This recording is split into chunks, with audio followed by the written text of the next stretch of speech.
Mes bien chers frères, voici l'héritier. Venez, tuons-le, nous aurons son héritage.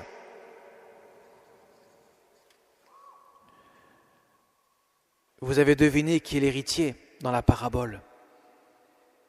C'est bien sûr Jésus. Et Jésus, en racontant cette parabole qui ne s'adresse pas à tout le monde, elle s'adresse à une élite, aux grands prêtres et aux anciens du peuple. Ceux, autrement dit, qui sont orgueilleux, suffisants, qui savent tout et qui méprisent avec beaucoup de haine le peuple, le petit peuple. Et alors, je ne vous dis pas ce qu'ils en pensent des publicains et des prostituées, même ceux qui se convertissent. Eh bien, Jésus leur raconte cette parabole et il leur pose la question. Et ce qui est remarquable, c'est qu'ils répondent parfaitement bien. Quand le maître de la vigne viendra, que fera-t-il à ces vignerons ? Ah ben ils répondent, c'est misérable, il les fera périr misérablement. Il aura la vigne à d'autres vignerons qui lui en remettront le produit en temps voulu. Ainsi, ils deviennent prophètes. Ils annoncent clairement la couleur. En disant cela, ils ne se rendaient pas compte que c'est eux-mêmes dont ils parlaient. Et Jésus va aller plus loin, du coup. Il va dire, écoutez, n'avez-vous jamais lu l'Écriture ? La pierre d'angle, celle qui permet que tout l'édifice tienne debout. Elle a été rejetée par les bâtisseurs. Cette pierre d'angle, devenue la pierre d'angle, c'est là l'œuvre du Seigneur, la merveille devant nos yeux. Et là, il est clair, c'est le sens de cette parabole, par la Sainte Écriture. Eh bien, aussi je vous le dis, le royaume de Dieu vous sera enlevé pour être donné à une nation qui lui fera produire ses fruits. Et bien sûr, on sait ce qui va se passer par la suite. Ce sont les païens qui vont se convertir. Les Juifs, à part quelques exceptions, vont rester de marbre devant le mystère de la rédemption. Mes chers amis, le cœur endurci bloque toute compréhension possible. Ils ne peuvent pas voir le mystère du Christ se réaliser devant leurs yeux. Ils ne peuvent même pas comprendre que cet homme-là puisse être Dieu. C'est impossible. Et comme c'est impossible, Dieu ne peut pas le réaliser.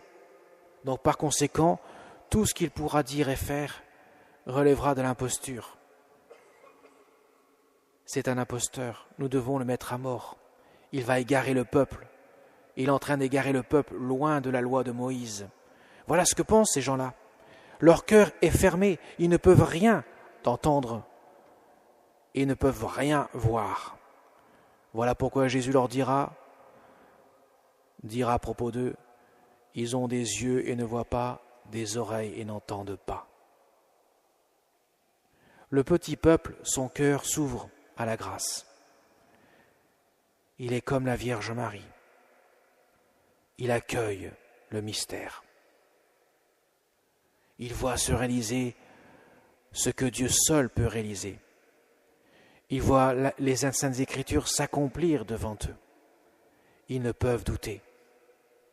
C'est forcément lui, celui qu'on attend, celui dont les prophètes parlent. Le peuple qui ne connaît pas aussi bien les Saintes Écritures que les scribes, les chefs des prêtres, comprennent le sens des Écritures lorsque le Seigneur les met en acte devant eux par l'accomplissement des prophéties annoncées. Mes chers amis, cette parabole nous est adressée aujourd'hui à nous, pas seulement aux chefs des prêtres il y a 2000 ans, mais aussi aujourd'hui à nous. Nous l'entendons et le Seigneur veut nous ouvrir notre cœur. Il veut nous faire comprendre, attention mes chers amis, vous savez beaucoup de choses, vous êtes des croyants, pratiquants, mais vous pouvez aussi vous comporter comme ces chefs des prêtres. fermer votre cœur et ainsi ne pas pouvoir progresser dans la sainteté. Car la sainteté est un chemin ardu qui ne se fait qu'avec l'action de Dieu dans notre vie. Nous nous sanctifions non pas par nos efforts, par nos actes que nous posons, mais par l'action de Dieu, l'action de l'Esprit Saint dans nos cœurs. Et nous avons pour cela un trésor qui nous est donné, les sacrements qui nous rendent la grâce agissante, bien sûr la parole de Dieu qui nous est donnée à entendre et à vivre. Et nous avons une médiation que le Seigneur a voulu et qu'il est venu rappeler il y a 100 ans. Il y a 100 ans, en 1917. Dans quelques jours, le 13 octobre, nous fêterons le 100e anniversaire de celle qui est venue apparaître dans la dernière apparition des 6 apparitions sous le vocable Notre-Dame du Rosaire à ses 3 enfants, à ses 3 pastoraux de Fatima. Notre-Dame du Rosaire. Et vous savez que la Vierge Marie, elle a dit « À la fin, mon cœur immaculé triomphera ». Elle a demandé qu'on fasse pénitence, qu'on prie pour les pécheurs, qu'on prie chaque jour le chapelet et qu'on demande sans cesse son intercession par son cœur immaculé. Elle a demandé aussi que le pape, avec les évêques du monde entier, puisse consacrer la Russie à son cœur immaculé. Autrement dit, puisse consacrer le monde. À l'époque, c'était par la Russie que se répandraient toutes les erreurs qui conduiront à des massacres en nombre innommable dans le monde du XXe siècle. Et vous savez qu'un jour, lorsque Jésus apparaît à Sœur Lucie, voyant que plusieurs fois sur Lucie que le pape consacre la Russie, et il n'y a toujours pas le Seigneur n'est toujours pas content, pourrait-on dire. Mais il lui dit, mais pourquoi Seigneur, il faut absolument que le pape consacre la Russie avec les évêques?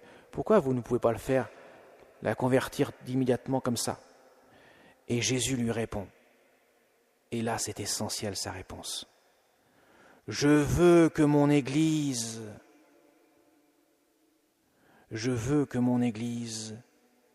honore le cœur immaculé de ma mère, la Vierge Marie. Jésus nous a donné sa mère au pied de la croix. Ça, c'est dans l'Écriture. À n'en déplaise à tous ceux qui trouvent qu'on parle trop de la Vierge Marie. C'est dans la Sainte Écriture. Ce n'est pas inventé.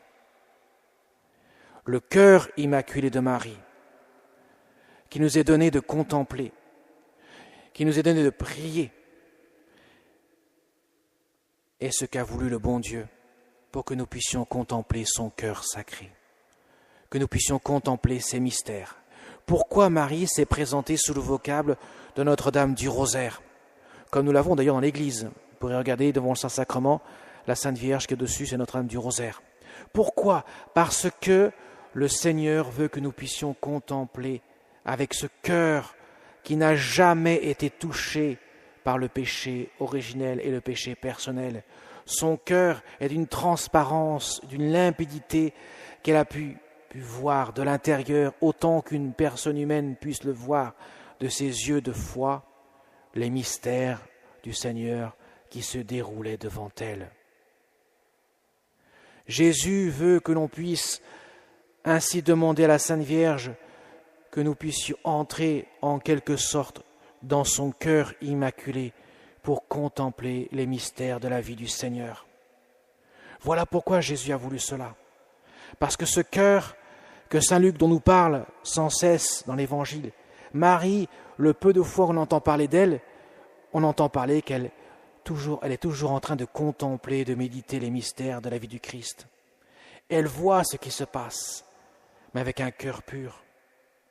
Et elle nous aide en tant que mère qui est chargée de l'éducation de son enfant, de ses enfants, de nous faire entrer dans le sanctuaire des mystères de son Fils bien-aimé, de nous faire entrer dans le mystère de la vie du Christ.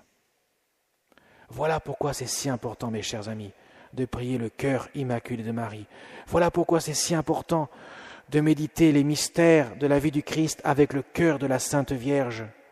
Les papes l'ont tant recommandé, depuis au moins la victoire à Lépante par le pape Saint Pie V à l'époque, qui a permis de sauver l'Europe de l'invasion des Turcs ottomanes qui allaient imposer l'islam.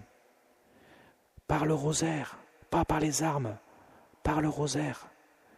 Les cœurs s'ouvrent avec le rosaire, parce que la Vierge Marie, elle adoucit les cœurs, elle les conduit à Jésus, sans qu'il y ait besoin de lever les armes. Elle fait comprendre de l'intérieur la douceur de son Fils bien-aimé. Jésus l'a voulu ainsi. Alors mes chers amis, en ce mois du rosaire, n'hésitons pas à prier Notre-Dame, notre Mère du ciel. Aimons-la, demandons son secours. Nous le faisons bien pour nos parents de chair. À plus forte raison, devons-nous le faire pour notre Mère du ciel. Amen.